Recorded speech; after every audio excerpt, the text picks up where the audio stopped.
शेतकऱ्याच्या आयुष्यामध्ये फॉर्म भरणं हा विषय काही नवीन नाही. कारण कुठलीही सरकारी योजना असली की फॉर्म भरा, कुठलाही फायदा घ्यायचा म्हटलं की फॉर्म भरा.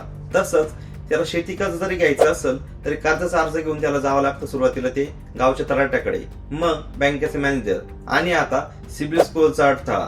पण यावेळी महाराष्ट्राचे मुख्यमंत्री स्वतः मैदानात उतरलेले दिसत आहे आणि थेट ICICI बँक, HDFC बँक आणि ऍक्सिस बँकांना सुनावलंय की शेती कर्जासाठी तुम्ही इथून पुढे जर शेतकऱ्याकडून सिबिल मागितलं तर गाठ मात्र माझ्याशी आहे. त्याचं झालं असं, मुंबईमध्ये राज्यस्तरीय बँकर्स मीटिंग चालू होती.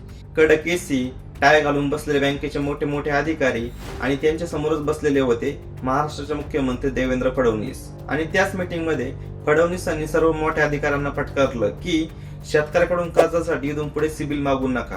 कारण RBIने स्पष्ट आदेश दिले आहेत की शेती कर्जासाठी शेतकऱ्याचा सिबिल अजिबात बघू नका. परंतु तुम्ही त्याचं अजून देखील उल्लंघन करताय आणि यापुढे जर तुम्ही त्याचं उल्लंघन केलं तर मी बँकांवरती कारवाई करेल आणि हे मी शेवटचं सांगतोय, अशा शब्दात फडणवीसांनी सर्व बँकेच्या अधिकाऱ्यांना फटकारलं. कारण रिझर्व्ह बँकेने आधीच सांगितलं आहे की शेती कर्जासाठी शेतकऱ्याचे सिबिल स्कोर अनिवार्य नाही. परंतु अजून देखील मोठ्या मोठ्या बँका हे नियम धाब्यावर बसवताना दिसतात. कर्ज देताना शेतकऱ्याकडे त्याचा सिबिल स्कोरची मागणी केली जाते. यावरच पुढे मुख्यमंत्री सांगतात की या कारणावरूनच आम्ही काही बँकांवरती FIR देखील दाखल केला आहे.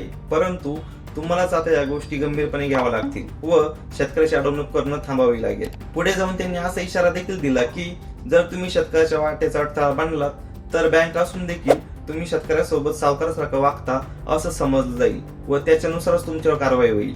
म्हणून आता बँकेने निर्णय घ्यायचा आहे की शेतकऱ्याचा आधार बनायचं की शेतकऱ्याचा अडथळा बनायचं. मुख्यमंत्री फडणवीसांनी बँकांसमोर आकड्यामधून एक वेगळी गोष्ट मांडली की महाराष्ट्रात FPO मोठ्या संख्येने आहेत. तसेच दावासून देखील 16 लाख कोटीची गुंतवणूक महाराष्ट्रामध्ये येत आहे. म्हणजेच महाराष्ट्र स्टार्टअपचं हब तयार होते आणि अशातच एकीकडे उद्योजक उभं राहते आणि दुसरीकडे तुम्ही मात्र शेतकऱ्याला कर्ज हवंय म्हटलं की सिबिलचं कुंपण आडवं घालता. तसंच फडणवीस हे देखील म्हटले की गडचिरोली सारख्या भागामध्ये उद्योग जाळा तयार होते. आर्थिक सर्वसमावेशकता हवी असेल तर बँकांनी आता धोरण सरकारच्या बरोबरीने चालून ठरवायला हवं. याचा अर्थ साहजिकच असा नाही की आता फक्त डोळे झाकून फायनान्स करायचं. तर याचा अर्थ तुम्ही असा घ्या की आता जबाबदारी स्वीकारायची वेळ आली, असं देखील त्यांनी बँकांना सांगितलं.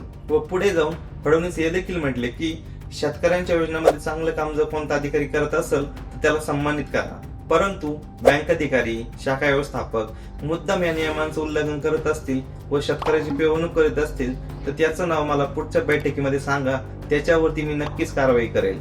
खरं तर शेतकऱ्याला काय हवं असतं तर त्याच्या पिकाला पाऊस हवा असतो आणि त्याच्या मेहनतीला मान हवा असतो.